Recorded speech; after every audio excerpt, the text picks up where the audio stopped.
देखिए मैं फाइनली आ गया भोलेनाथ के मंदिर में। अभी ये मंदिर ऐसा है, देखिए मंदिर का दिखाता हूँ पूरा।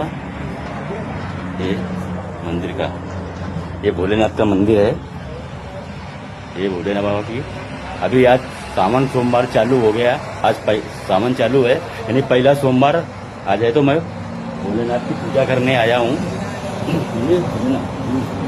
देखिए दोस्तों, इधर ये पूजा वूजा किया है, जल अभिषेक, फिर दूध चढ़ाया, बेलपत्री, नारियल फोड़ा, ये सभी पूजा पाठ हो रही है।